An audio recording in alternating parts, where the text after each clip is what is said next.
East, 4 p.m. in the West. I'm Shepard Smith in New York. This is a special edition of the Fox Report, Terrorism Hits America. Today, yet another collapse, and right now fears 2 more buildings are in danger. One, a 54-story building, seems shaking just minutes ago. It's called One Liberty Plaza, buckling the windows and blowing out, sending reporters scrambling, police setting up new lines, allowing everybody to get back and out of the way as folks in the middle of all that dust and smoke now believe that there is danger that 2 more buildings will fall. One, a 54-story structure, which is just around the corner from what was the World Trade Center.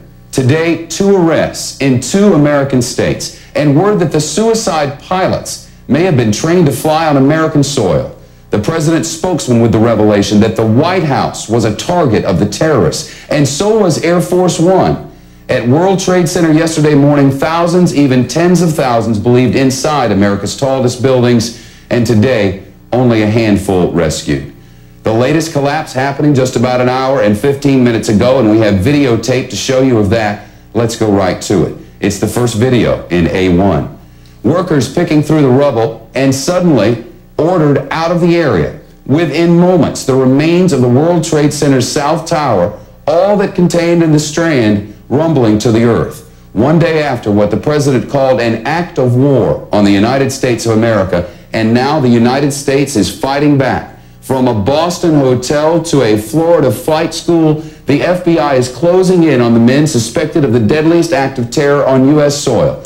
Just how deadly remains to be seen. Thousands, 10,000 or more. 24 hours after 2 hijacked planes toppled both towers of the World Trade Center, an amazing story of survival. A police officer literally riding that tower all the way to the ground, living to tell his harrowing tale, but survivors suspected to be in the fractional minority.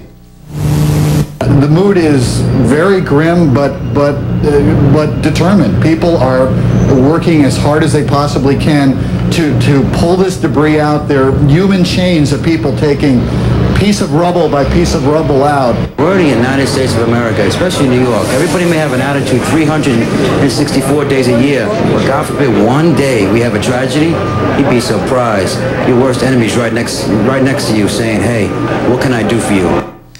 New York's bravest, New York's finest, and the people of New York coming together this day to console and pick themselves up by the bootstraps.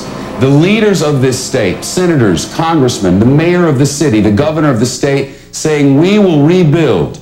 The United States and the city of New York will not be beaten by anyone, certainly not a terrorist, not a coward who pulled off what President Bush calls an act of war. We'll be